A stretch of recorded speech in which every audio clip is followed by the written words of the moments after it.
Magandang sa araw sa aking makinding. So meron tayong meron ako share sa inyo makinding, DIY ko na power inverter.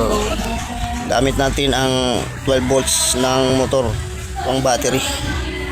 So itong makinding, titesting natin tong 710 watts. Tingnan natin kung kakayanin niya. Tapos meron tayong ilaw na naka-ready. Ayan. Tapos testing natin mga winding. DIY ko lang ito mga winding. So ayun mga winding, ito yung ating out ng transformer to 20.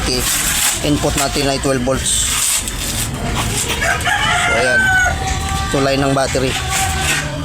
Ayan, so tingnan natin kung kakayanin ng aking DIY. Pag hindi kakayanin, so dadagdagan pa natin. Yung aking battery ay palubat ito eh. Dapat mga karga nito mga 13 mahigit. So tester muna natin ang kanyang laman pala. Tester ko muna. Ayan.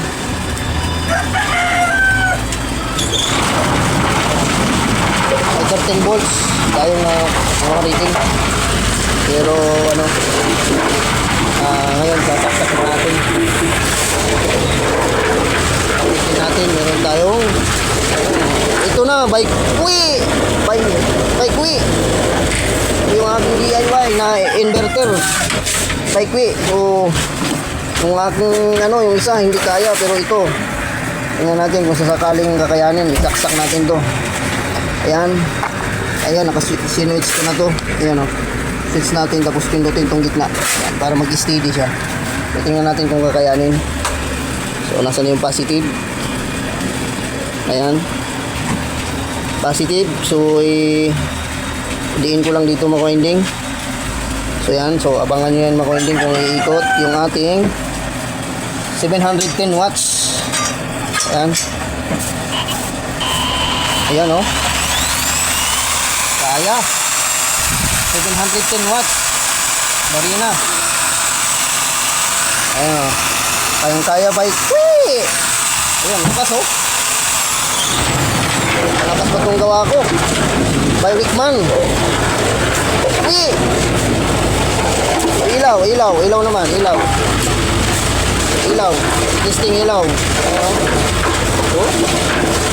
Lakas nyan. Tayo natin para makita ayun So yan, okay na to mga winding. So ito lang ating share ng aking DIY na power inverter. Ayan, so yun mga winding, bye bye na.